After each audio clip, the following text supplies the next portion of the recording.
Hello and thank you for listening to A Problem Squared. This is your captain, Beck Hill speaking, and I am joined by my co-pilot, Matt Parker. A selection of the problems we will be solving today will be available shortly, and today's podcast should be remotely smooth. However, we do request that you keep your seatbelts fastened if you are listening to the show while driving, as we're not responsible for your safety. If you are listening on your lunch break, drinks and snacks will be provided throughout the show if you are able to get them yourself. That's it from me for now. In the meantime, just sit back, unless you're not sitting, relax, and enjoy the show. It feels like a more honest safety announcement. Yeah, we're not going to... It's just, you're on your own. You're on your own. Every man for himself. You're on safety. Do we have to eat different meals in case one of us gets food poisoning and the other one can land the show? Is that how this works? Well, if everyone's getting their own meals, then yes. Okay, we're fine. Naturally, that's going to occur. But if they get food poisoning, it's from themselves, so we're still not to blame. Well, pilots and co-pilots have to have different meals, so one of them's always... Oh, yeah, that's true, to isn't land it? the plane, yeah, so as co-hosts. But we're in different hemispheres. Just as well, because, you're in Australia right now, yeah. and I'm in a cupboard in London, so don't think there's any chance of risk. that. In this episode, I'll calculate which is bigger, the sun or the moon. I find out whether we've invented all the candy bars. And if your favorite type of business is any other, well, wait until we get to the back of the plane. Or in the luggage. In the hold. It's in the hold. Yeah, but be careful, because it may have moved around during the flight. The business may have, moved around you.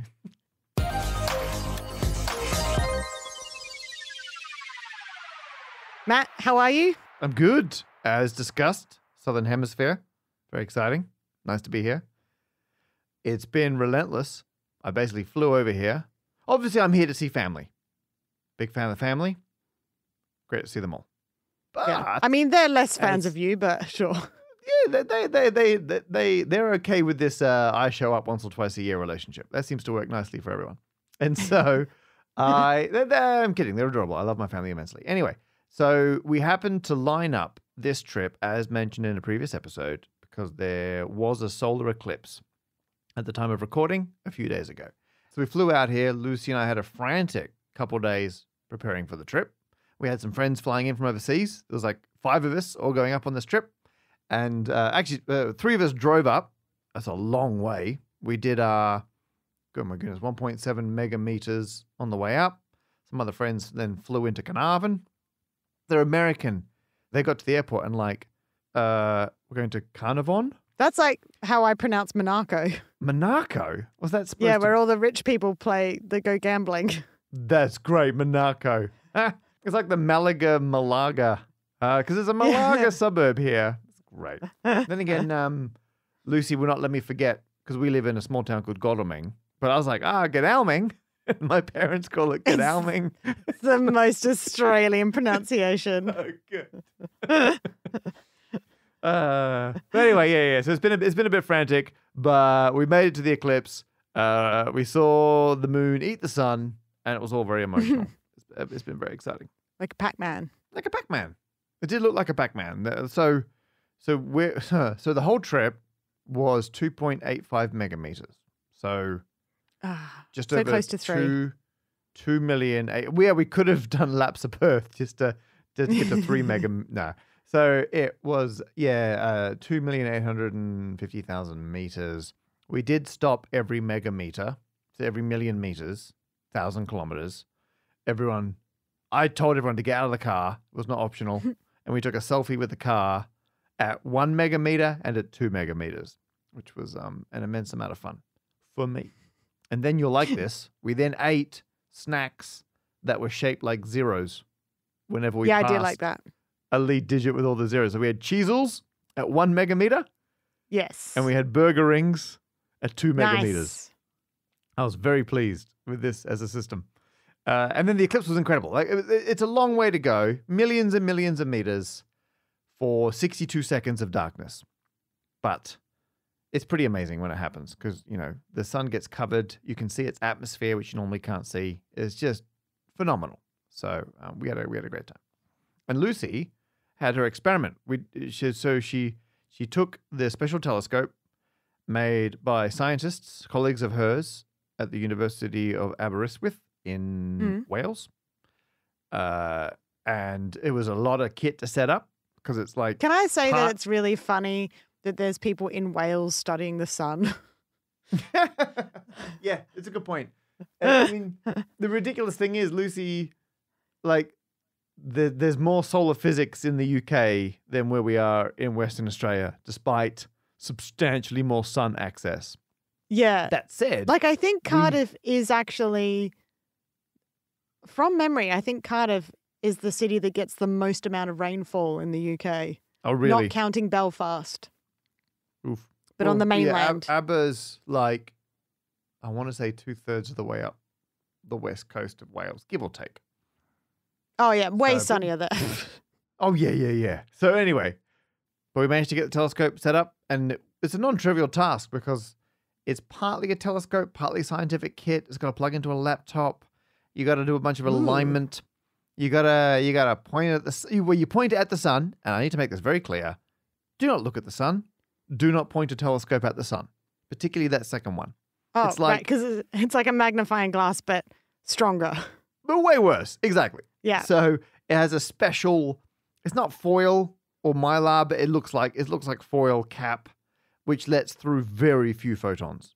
And so we line it all up using that. You can look on the computer, and the computer has a bunch of code that runs. There's like polarizing filters inside it. And what it did was, during the 60 odd seconds of actual darkness, when you can look at the sun, you can take the cap off the telescope because it's covered by the moon. There's no bright bits that are going to burn your eyes. During those 60 seconds, what the computer's doing is telling this polarizing filter that's inside the telescope to rotate, and it's taking exposures with different orientations of the polarizer, which means you're only getting photons that are polarized in different directions, which gives you information about the plasma conditions and if these photons were produced or scattered by the corona and science things. Does this work the same as polarized sunglasses? Yeah, exactly. And if you got polarized sunglasses and you're looking at like light reflecting off a road or water or something, and you rotate the glasses, it changes what it looks like. No, I don't. Oh, you gotta try that. Yeah, if you rotate the glasses, it'll change the view, and that's what the telescope was doing. Very cool. But I didn't want to feel left out, so I did my own experiment. Yeah, I made my own telescope as well. So scientists made the one that Lucy had, and I'm imagining toilet rolls with some cellophane over the top and a rubber band. You are so close, it's a bit depressing. So it's a cardboard tube. It's a postal tube. And okay. All right. I sat down, because I wanted my own telescope, the Parkerscope. I sat down with Alex, my filming person, and Nicole, my video producer, in my office before I left the UK. And they helped me build. So I have to admit, I've got it here. I'm going to show it to you. For everyone else, we will share. I took a photo of it in the desert when we're at the eclipse, so everyone else can see it. But for Beck's purposes, so there it is there. So at the moment, it looks like just a painted tube. Yep. But on this side, Nicole stuck on a bunch of brilliant. Like dials and things. scales and knobs, and they're all just glued on bits of cardboard. And it makes it look at it. It looks better than most of the things I made on Makeaway Takeaway. So wow. I've got room in my professional career for more than one crafty person. Yeah, and, well, And here, so let me explain how this telescope works, because it's currently just a cardboard tube with some knobs stuck to it. Yeah. Are you going to say imagination? No, yeah, you look through it and pretend. No, so I bought a light sensor. So there's a like, you can see like a notch in the side here. So you can open up the thing, you put a light sensor in here, and then you mount it on, there's like a tripod mount, you mount it on a tripod. Is a light sensor like those things that photographers use or like film people use? It looks a bit like the camera did on the Game Boy, when you could attach a camera and a tiny printer to your Game Boy, which is such a specific reference that I've only just remembered today. So yeah, if you owned a Game Boy, it's like a white round thing. There it is. I'm holding it up. Yeah. This is similar to what you'd use in photography and, film. But this is a scientific one that's designed, so it just gives you an absolute brightness reading. It doesn't do anything with it. It just tells you from 0 to 400,000 how in units of lux how bright it is. I assume relative to Luxembourg, and that's where the scale comes from. So I then had some software that my brother helped me write, which would take the current brightness reading from this sensor, and it was inside the tube. The tube is partly functional. It was like to shield it from like other people walking around, shadows, light reflecting off things. Got it. So I pointed it away from the eclipse at like a neutral bit of sky, and then did 4 hours of sky brightness measurements. Anyone who thought that you had an actual telescope would have just been like, that guy is that guy's like pointing it. You're like pointing it in the total wrong direction. Wrong direction. It looked, for the record, it looked pretty legit because I had it set up, plugged into a laptop. I think was I it on an blended in actual pretty tripod? Well. Yeah, I went all Adorable. out. Like it was so good, so convincing. So anyway, my theory was if you track the brightness of the sky, because it gets darker as the moon covers the sun, and you can see the sky get gradually darker and darker and darker as the moon is covering the sun. And my theory is if I do the maths behind like one circle, like a disc coming in front of another one, I should be able to calculate what I expect the shape of the curve to look like as the brightness dims. Like it's going to start bright and then it's going to drop down to darkness. But the way it happens, like the rate at which it drops, like does it start fast? Does it start slow? All these things. And there's going to be other factors because the sun's moving in the sky and all that stuff. So I'm going to try and control for that and see if I can extract from the curve some information about the fact that it was like two circles covering each other, which I think will be a lot of fun. That was my Parker scope. So that was me, Beck. And Beck, what have you been up to? Well, you've been star spotting, and so have I. Oh, I imagine a different meaning of the word star. Just looking at stars. Just have started doing stand-up again. And yes. I did a gig in Kennington recently. Yeah. It was a good lineup. It was myself, Rose Matafeo, Nish Kumar. Oh, Nish. Like, that was a solid night out. So good night of comedy. There was a mystery guest on. And when I rocked up, I'm really glad that I was on first, because if I'd had to follow them, I'm not sure I would have wanted to. Did you know who the mystery guest was before your set? Not before I got there. Okay, but you got there, found out who the mystery comedian was, and then did your performance. Got it. Yeah. And it was Kamal Nanjiani. Oh, in the UK? So he was over from the States. I first saw him, I think, in The Big Sick. I know he was one of the few non-problematic people from Silicon Valley, the TV show. Yeah, that's right. Yeah, he's one of the good uns. Yeah. Phew. He's in the Eternals. Yeah, and it was a big thing because he got real buff for it, and then everyone was like, "Whoa, he got fit." Yeah. Does that mean because you're in a show together, you're now in the extended MCU? I'm not sure. Definitely. I don't know the details. I think that's how it works. Yeah, Good. I'm one of the Eternals now. That's how it works. Yeah. Brilliant. But he was great. He was lovely. And I know people say this all the time, but they were super down to earth. Like, it's just a room above a pub. It's not like a fancy comedy club or something. You know, it's not huge. You had to squish in. There's no green room. You have to stand outside the room in the stairwell. Keeping it real. Good with names, actually, I picked up on. Oh. Yeah, I think that's a very good key. I'd like to get better at that myself. Yeah, I'm not good for at when that. I have abs and I'm famous. That's the order. Yeah. Fame, abs, ability to remember names. Yes, yeah, that's right. And in no way do those top two help equal the first thing. No. But I assume they're direct consequences of the previous. Yes, yeah, definitely. And then last night I saw Joe Pera and Conor O'Malley at Soho Theatre. Oh, dang, because you were trying to see them in New York. Yes. And that didn't line up. No. And then they came to London. Yay. And I was away. And you that were didn't away. line up. Maybe I'm when we're in New York for July, we'll see if they're doing any gigs. Ah, then we can do it. They weren't performing together, by the way. They were separate shows. It was sequential. And Right, you could got it. tell who in the audience had gone to see Conor O'Malley because they're Joe Pera fans, but haven't necessarily watched Conor's YouTube channel. Got it. Yeah. Because it is not safe for work or children. No. It is acquired. It's acquired surreal taste. Very surreal But and a bit full on. yes. So that's it. Wow. You weren't kidding when you said star spotting. Yeah. I hope you remember to not stare directly at them. I had my own telescope. Use a telescope. Yeah. There you go. Yeah, I made it out toilet rolls. Good one. The first problem is from Ian on the problem posing page at aproblemsquared.com. And Ian says, is the apparent relative diameter of the sun and the moon, as observed from the Earth, the spookiest of coincidences, or did things just have to be that way? And I'll be honest, when I first saw this problem, Matt, Yep. I didn't quite understand it. I think it's just my brain wasn't quite comprehending what the question was. Yeah. But now that you've talked about the eclipse, I realize that I've actually had this question for years. Oh, there you go. And just All right. not known how to properly word it. Because if I was asking it, I'd just be like, is it a coincidence that the moon perfectly blocks out the sun during an eclipse? Yeah. But that's basically what they're saying, right? Yes, that's what they're saying. And yep, spooky coincidence. Yeah. That's it. Oh, The cool. end.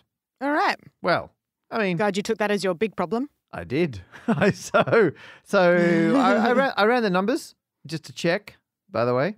So roughly, the headline stat is the sun is 400 times bigger than the moon, roughly. And the sun is 400 times further away than the Earth than the moon is. Right. And what's quite nice is if something gets twice as far away, it looks half the size. If something gets 3 times further away, it looks a third of the size. It's it's scale, similar triangles, scale's nice. So if you've got something that's 400 times bigger, but 400 times further away, it'll look to us to be the same size. The apparent size that we can see in the sky would be identical. Yeah. And because the moon and the sun happen to have this, it's not something that happens. Like moons can be all different sizes. It's not like the moon had to be that size or had to be that distance. As there are planets different distances from the sun, like that could be different as well. Stars are very different sizes. The sun is by no means anywhere near the biggest possible stars or smaller stars. Any of these things could have been different sizes, but by pure coinkydink, from our point of view, at this point in time, because the moon is moving away from the Earth, as we speak, the moon, from our point of view, looks like the sun. It's the same size. Whoa. Sort of. Right. Because I was like, the more I thought about it, the more I was like, obviously the size and density of the planet will affect the size and density of a moon. Because normally they... Sort of. Did moons, Yeah. are they broken off bits of the planet or are they just things that got caught in the orbit? They can be things that got caught in the orbit, yes. Like a captured moon. Oh, that's a great term. Yeah. Captured moon. Captured Moon. That's the name of my album. Beck Hill and the It's Captured really moody. Moons. We do goth stuff. Yeah. There's like things that formed at the same time as the main planet. Mm-hmm. So it could just be the same stuff that solidified into the Earth, also solidified into the moon. That can happen. Or it could be, as I'm pretty sure this is the current theory, I would have to ask someone more qualified like my wife, that it was a collision. Something slammed into the Earth, knocked a heap of stuff off it, and then that formed the moon. Aww. So I'm like 90-something% sure that's the current theory for how the moon. I hope It it's was a that knocked because off that's bit of the adorable. Oh, it's what a. But then again, whenever astronomers don't know how something formed, or astrophysicists, they always go, maybe it was a collision. That's like Yeah. why does Venus rotate like that? I don't know, probably a collision. Why is that planet on its side? I don't know, probably a collision. All right, so that's the answer to a lot of things. Also, I'm aware currently that the answer to how we got collisions the happen moon. a lot in space, but I'm also aware that there is Yes. more space than there is stuff. Yes. There's a lot of space. So, I mean, the solar system started as one big cloud, Mhm. I guess, that became a protoplanetary disk, and like 99-point-something% of the matter formed the sun, and all the other bits just formed this kind of flat rotating disk around it, and then that eventually, clumped together to give us the planets and their moons and other bits and pieces. And so the moon, depending on like if we were hit by a bigger or smaller protoplanet, could have generated different sized moons, different numbers of moons. All these things are available. So the fact that we have a single moon of the size and distance it is, I mean, it's been handy, gives us tides, all sorts of things. But there's no like reason why it would have to be that size, other than the only possible argument I could think of is that unless you've got one moon giving you big enough but predictable tides, the evolution of life could be more or less likely. So the fact that we're even discussing this might be dependent on having had the right type of moon. Right. Got it. So it might be more that we are the coincidence. We are the coincidence. Rather than and the also moon. maybe, and our distance from the sun and the type of star the sun is, maybe if that had been different, we wouldn't be here. So it could be the fact that we're able to see eclipses. If the situation was such that you couldn't have an eclipse, complex life wouldn't have evolved. But that's the only argument I can come up with. I don't think that's the case. I think that the error bars are too big on all those things. But that's the best I can come up with a reason why we should expect to see eclipses. And the other thing to bear in mind is the distance to the sun changes and the distance to the moon changes. So the sizes of these things don't change. The sun's always, as far as we're concerned, the same size. The moon is always the same size. But the Earth's orbit around the sun, we get closer and we get further away. So the Earth can get as close as 147.1 million kilometers to the sun, and it can get as far out as 152.1 million kilometers.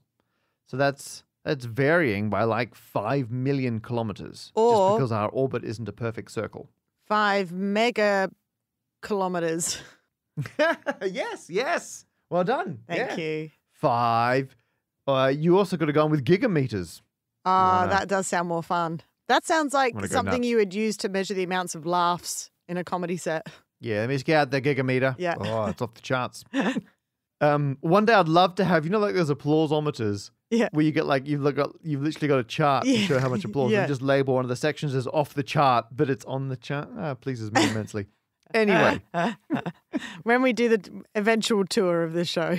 we'll do that. But that's why we stopped every megameter, is because when Lucy's doing her solar physics research, she uses megameters. These are the kind of units. And so the fact that we can actually drive and experience these units is very exciting. Yeah. But the distance to the sun is just crazy big. Whereas the moon, the closest we get, 360,000 kilometers, and the greatest distance away, 405,000 kilometers. So that's also a big bit of variation. That's like 40,000 kilometers variation, depending on where the moon is in its orbit.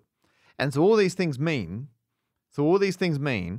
sometimes the moon is bigger than the sun from our point of view, if the sun's particularly far away and the moon's particularly close. And sometimes the moon is smaller than the sun, if the moon's particularly far away, relatively speaking, and the sun's particularly close in our orbit.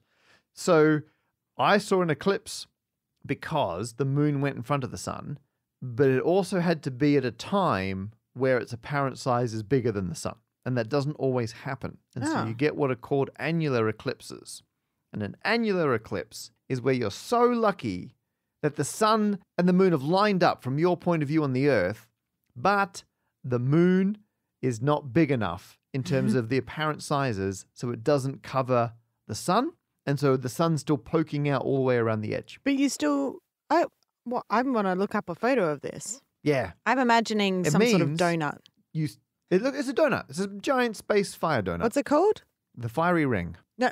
I made that up. What's the type of... It's called an annular eclipse. Now, the rule of thumb, just while you're looking that up, is don't look at the sun. Don't look at the sun. It's dangerous. Even if the sun is predominantly or almost completely covered by the moon, it's still too bright to look at. So the downside to an annular eclipse is you can never look at the sun during the entire eclipse. The wonderful thing about a total eclipse is during totality, you can look directly at the sun because all the bright bits are covered by the moon. Got it. But if even a little bit of bright bits poking out, you can't look at the sun. Yeah, I'm So an looking at some angular pictures eclipse- here, and Yep. there's some pretty cool ones. But yeah, it's not. It looks like it's total straight on, but the color of the sky is closer to that of sunset. Yeah. And that's all down to how far away the moon is from the Earth and how far away the sun is from the Earth. And so sometimes the moon's close enough that it can shade us, and sometimes it's too far away.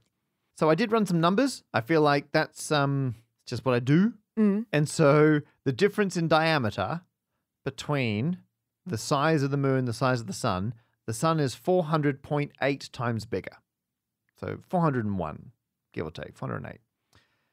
The best case scenario, if the sun is as far away as it can be and the moon is as close as it can be, the sun is 422 times further away. So the moon is much bigger than the sun is in the sky. And so Lucy and I saw an eclipse in 2009, and it was over 6 minutes of complete darkness. Because it was right at the sweet spot. The sun was so far away, the moon was real close, massive shadow. And what it means is, because the moon's so much bigger, it comes in and it covers all the sun, and it can keep moving for a while and continue to cover the sun.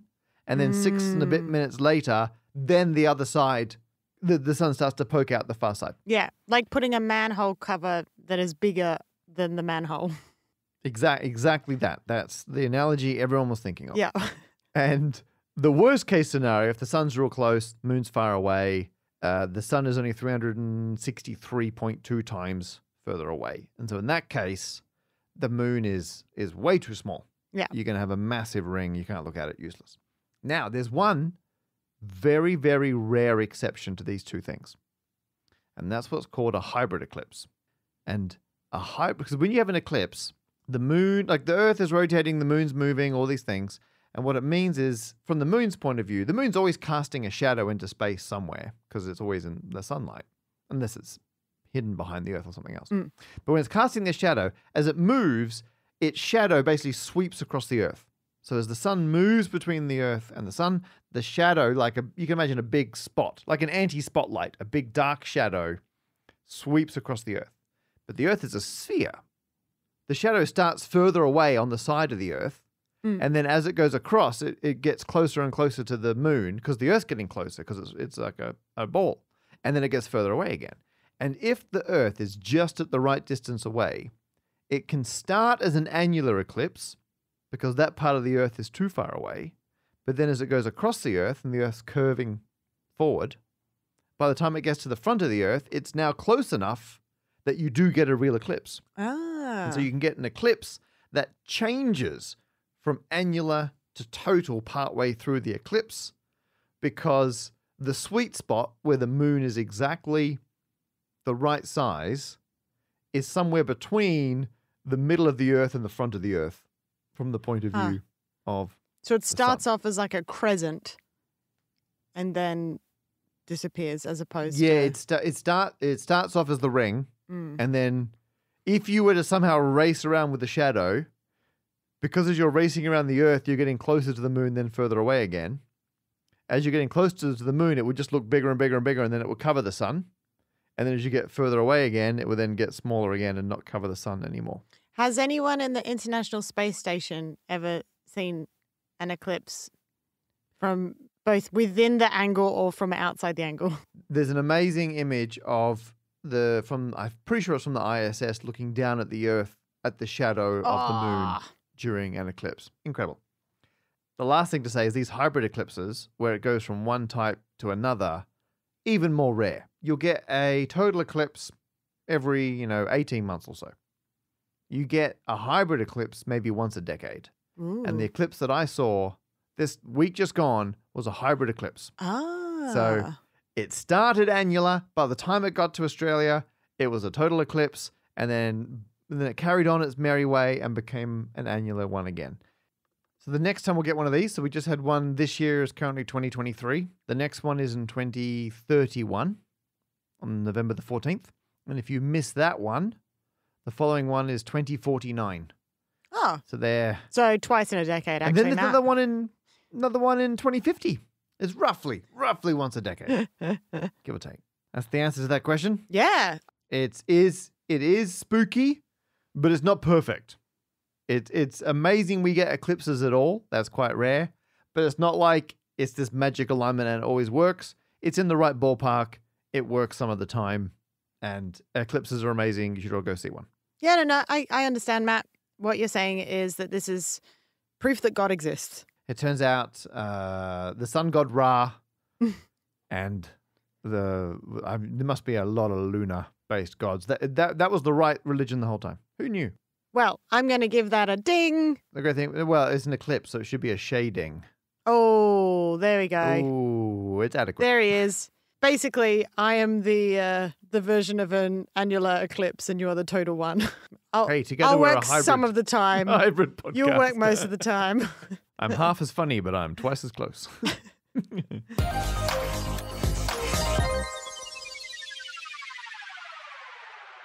Next problem was sent in by someone named Connor, which is an almost palindromic name, and they have a very concise problem for Beck. They just say, have we invented all the possible candy bars? Question mark. So, Beck, have we invented all the possible candy bars? Yeah, I think this is a great question. I suspect Connor probably wanted us to run some sort of maths formula to work out, have all the combinations of ingredients and things been used. I'm not going to lie. I saw this problem and I thought to myself, ooh, I could really run some numbers on this. I was like, I could do permutations or combinations. I mean, it depends on order within the candy bar. And then I was like, wait, what if I could work out like the smallest group of candy bars from which all other candy bars can be derived? And then I didn't have time for any of that. And then I said, I'll do it. And you were on the case. So yeah. I did also, nothing. I like the idea that maybe there's a missing link between certain candy bars. And by candy bar, we're talking about like chocolate bars, right? In terms of British and Aussie slang. I had assumed chocolate. Are there non-chocolate candy bars? Yeah, like peanut bars and stuff. But I think, Peanut bars? That's just a loose collection of peanuts. No, I forget what the brand is called. There's an American one where it's just like a bunch of peanut. It's basically peanut brittle in a bar shape. Oh, right. It's probably called a bunch of peanuts. Yeah. And sugar. Yeah, got it. Bunch of peanuts. Get your bunch of peanut bar. The old bunch of peanuts. Right. So I was thinking that's probably what they were considering. And it's exactly what you were like, oh, this would be a fun thing of looking at all the different combinations, permutations, blah, blah, blah. Yeah. And then I thought. You know it. No, because that's assuming that there is a limited number of ingredients that you can put in a candy bar. I think that is true. When really, you could put anything in a candy bar. No. Yeah, but that's still a finite number of things. But like a very large finite number. Now, yes. Too big to run the numbers on, but still I think. finite. And I'm just saying that some people might argue there's infinitely many things you can put in a candy bar or different combinations or different amounts maybe. But I'm assuming that you can distinguish the taste between. And I think there's a finite number of categories of things that taste different.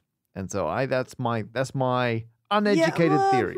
Yeah, I suppose. But then you're asking a question about like taste and everything. Like not everyone will be able to tell the difference between the ingredients and stuff.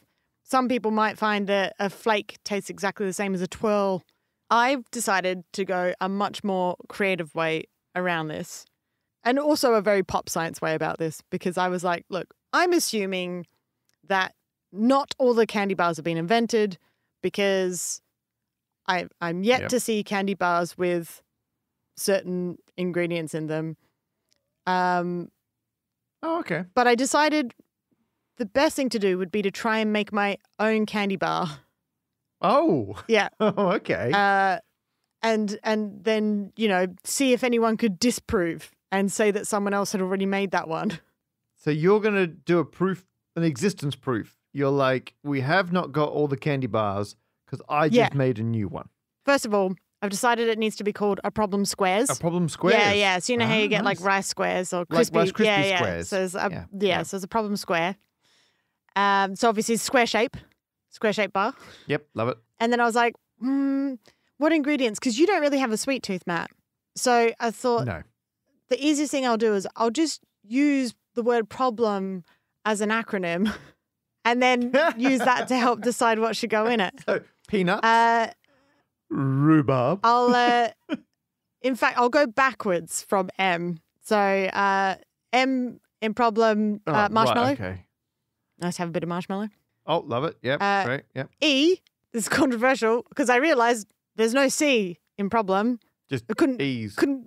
but I was like, yeah. kind of needs chocolate, for it to fit our version of it. So E is Easter eggs because we've just passed Easter, and our local co-op has all the Easter eggs on special.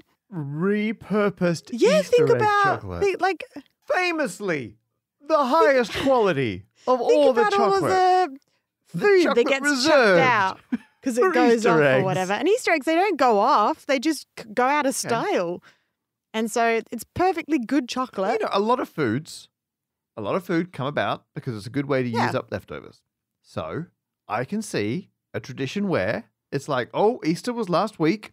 Time to make the traditional problem squares. L stands for latte because I know you like coffee. So I'll be honest, it was just like it was just instant coffee. It's just You could do it with proper coffee, but I don't have access to you at the moment, and I'm with you. do that far better than I do. stirred instant coffee. It sounds like a tiramisu. Well, it's but funny you with should say instant that because coffee. B stands for biscuit. Tiramisu.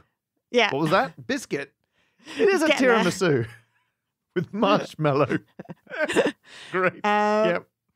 The M could be mascarpone, and it is tiramisu. Well, it's not though, is it? Because tiramisu's been invented, hasn't it? And it's not even a bar, so shut up. Oh, good point. It's a cuboid. That's close. This is a square. But you can't get tiramisu in like a packet, can you? Good point. Yeah. I hope not. So we're definitely going to get inundated with photos of tiramisu in a packet now. Next you're going to tell me that O is for other stuff. No, it's for oats. Oats. Now, Bold. I know that you don't like porridge. Correct. So I specifically went for like granola oats, which are crunchy, because I didn't want to give you any I'm consistencies you're not oats. happy with. I like oats. I like muesli. I like oat milk. But I worry it's very hard. I don't like soggy oats. That's my problem. It's very hard to encase oats in any kind of moist environment and them not become porridge. Oh, well, you'll be pleasantly surprised, Matt, Oh. because I couldn't decide which one I wanted from R, so I cheated and went for both. Because I also know that your favorite flavor of ice cream is rum and raisin. It's up there. Yep. So I was like, well, let's make R stand for rum and Oh, raisin. you rolled the R's. Love it. So what I did, and I'll get to P in a moment, but to make I it, hope it's for packaging. I tempered the chocolate. I looked it up on the internet. I tempered the chocolate. So you tempered the chocolate. So you put the bowl, you put like a bowl over in a saucepan of hot water and like melt it down, and you've got to do it real slowly. Did I take the specific quantities of stuff? No, absolutely not. No. It's a real feel it as you go. Yeah, and I kind feel of a like chocolate bar. I feel like that's what you get when you get a problem squares. Is you get a slightly So true. different bar every time, Different just each to time. prove that they haven't all been invented yet. And so, If there's one thing we can say about a problem squares, they're not fully scripted out in advance. There's some. It's a journey of discovery every time. yeah. So I started by crumbling up the biscuits. They were dark chocolate digestives because they were on special, if anyone's wanting to know. But I think you could use any biscuit, really. I mean, you're in charge. You make the I rules know. at this point. Put in the granola Yep. oats, put in some raisins, some coffee, did the marshmallows. Some rum. Well, I was mixing it all up. It looked lovely. And it was when I got to the rum part, that was when I discovered that the alcohol, the water in the alcohol and the fat in the chocolate do not like each other.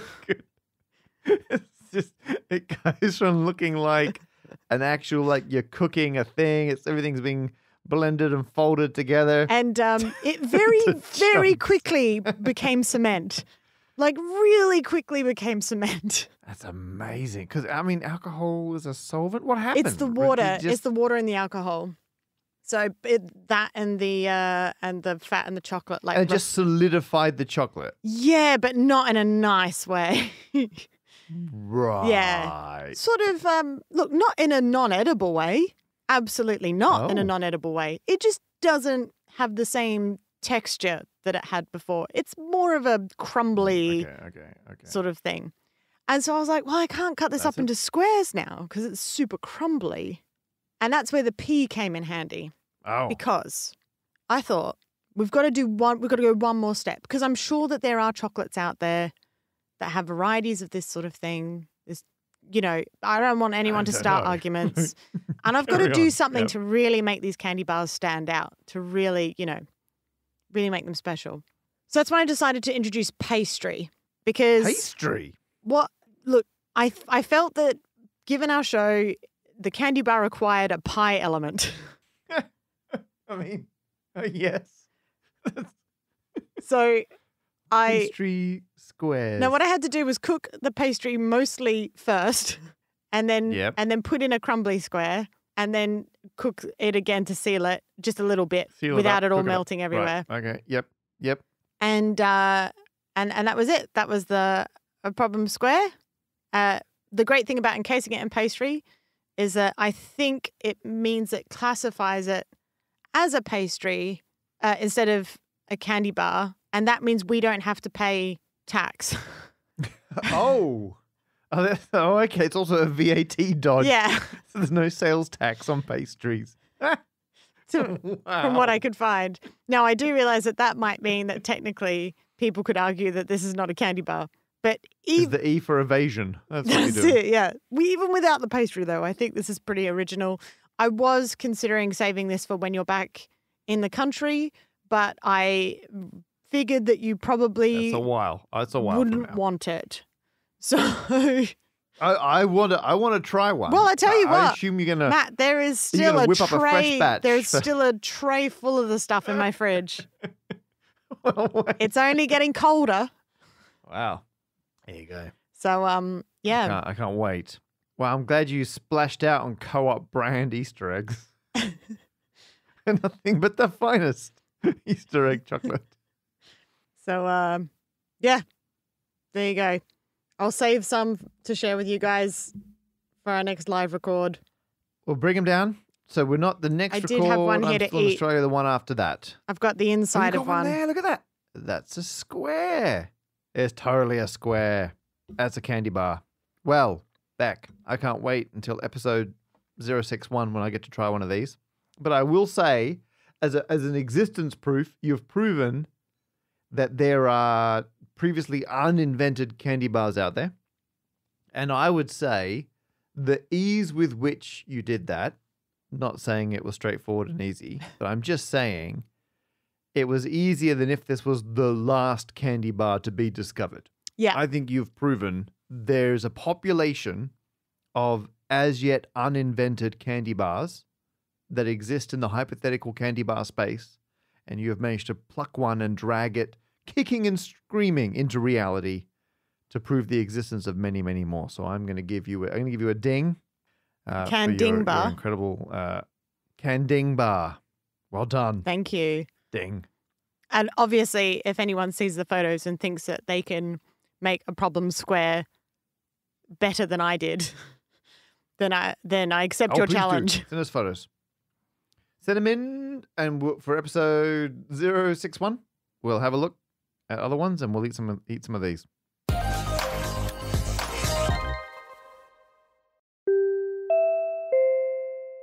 As we begin our descent to the end of this episode, we ask that you please remain in your seats for any other business.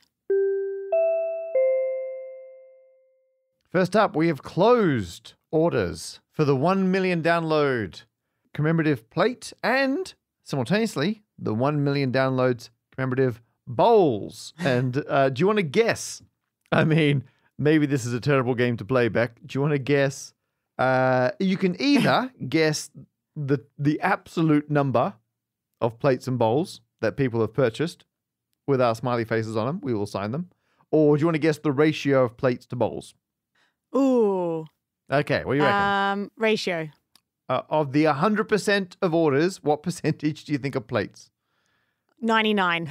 No, 62.7. Really? Yeah. Bowls. It's pretty we haven't much even a third, seen them. 2/3. We haven't been I able to know. do the bowl spoon test, so. I have, yeah, I know. So, yeah, they're going to be real underwhelming, by the way. All 51 people. 51 people ordered a commemorative plate or bowl. So I think 32 plates, 19 bowls. And then we also will be sending some out to our Wizard supporters to thank them for supporting us Yes, at a Wizard level on Patreon. People on Patreon. So I guess once a Wizard has received it, we can't say whether it's a plate or a bowl. I think it'd be up to them to tell us whether they think decide. it's a plate or a bowl. Yes. They can work out which one we sent them. I don't know if 51 people is way too many or way too few. I have no idea if that's a ridiculous number and if it is, in which direction. Yeah. But talk about a limited edition. So there you are. Now, if you want to get one, if you're regretting it because this is very limited and due to either the overwhelming demand or very low enthusiasm, I still don't know which has occurred. We may or may not do this for 2 million. Who knows? But your only remaining opportunity to get the very limited edition 1 million download commemorative plate or bowl is now via Patreon. So if anyone signs up as a wizard for the foreseeable future, tell you what, until the end of May, if you sign up, I'll post you a commemorative plate or bowl, wizard level only, signed by both of us. Ooh. Yeah, we'll sign it. I would love if someone sent it back and they're like, I ordered a bowl and you sent me a plate. I said the bowl? This is clearly, I could sorry, we barely mixed get you my up with spoon in someone this. else who wanted the plate. Sorry. And got wanted a bowl and got a plate. We'll send you the bowl. The same one back. Same package. Good times. Well, I'd like to thank everyone, even if you didn't order one, for enabling everything that's happening right now. Yes, absolutely. Yeah, because do you know what? We're not making a profit from them. No, very quite the opposite. Yeah. Don't get me wrong. We charge good money for these, by the way. So thank you, everyone who has objectively overspent.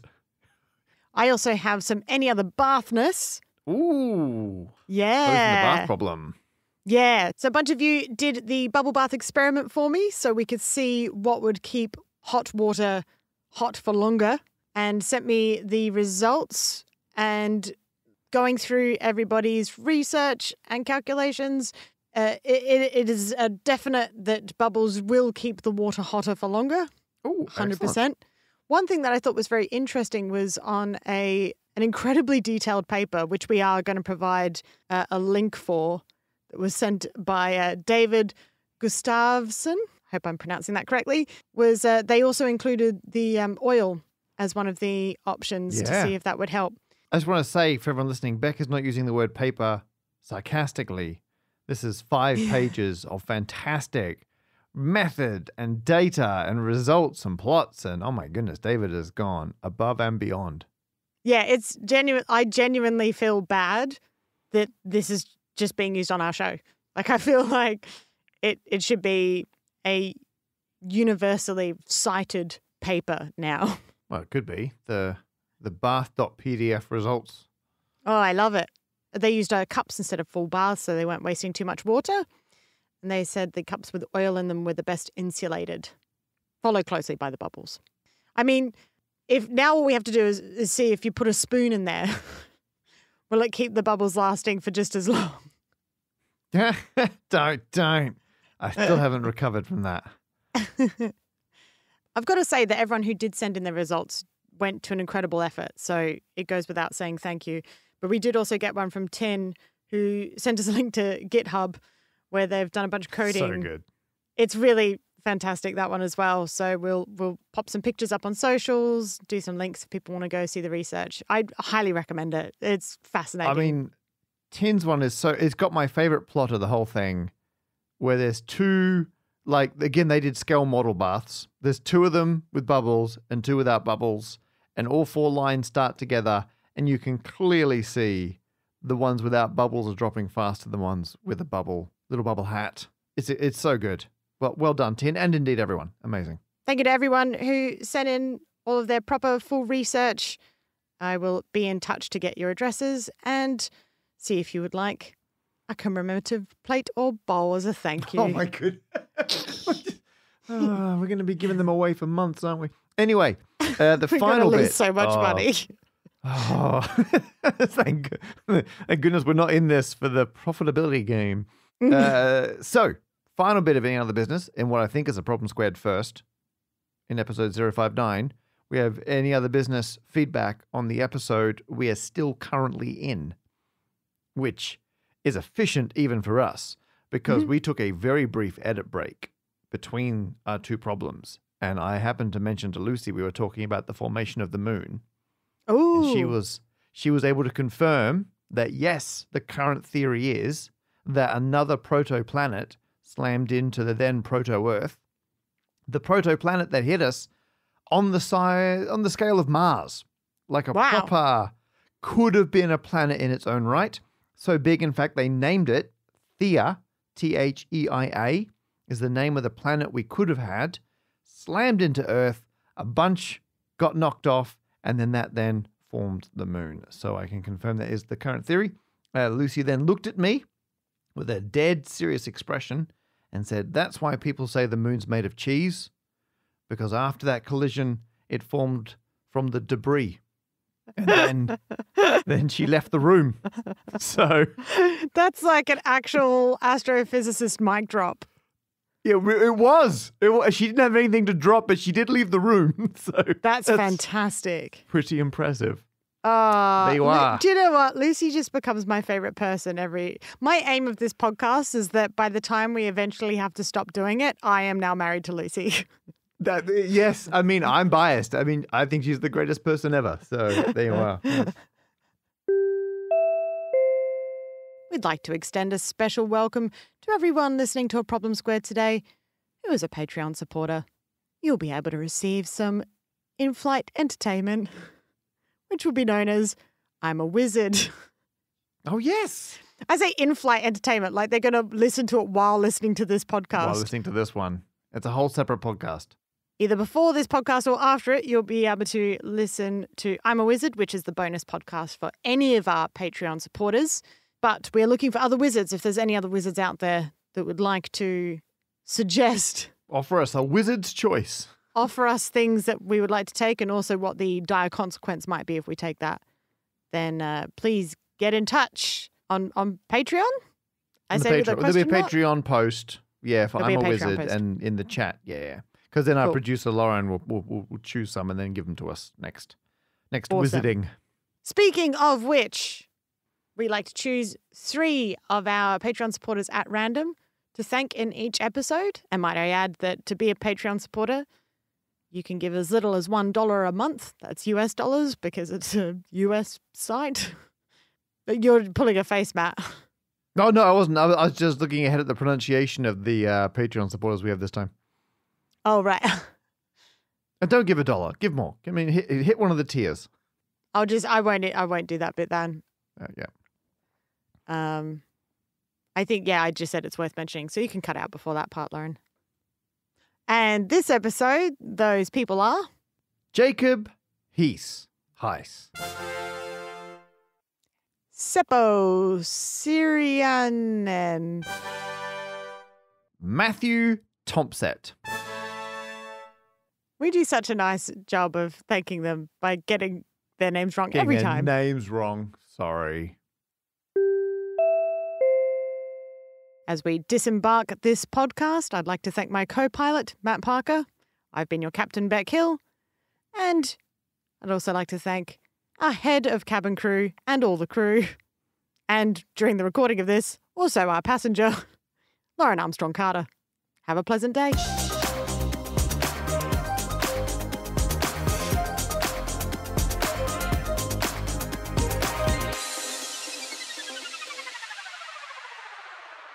So Beck, we are a percentage, an amount, an unknown amount through BuzzFeed Which Muppet Are You survey.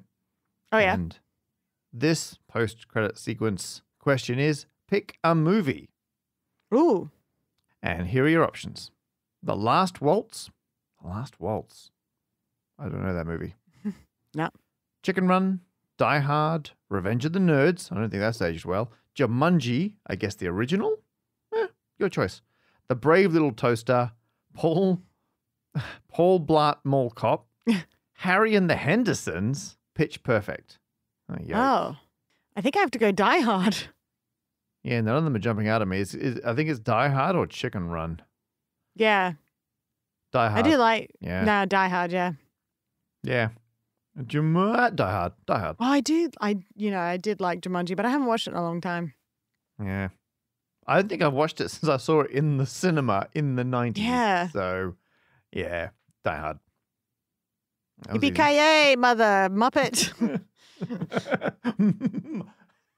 I love the fact there's a much more obvious place to put Muppet in that sentence. Then I would but it be wouldn't swearing. have rendered it podcast safe. Muppet Felter? Yippee-ki-yay, Muppet Felter.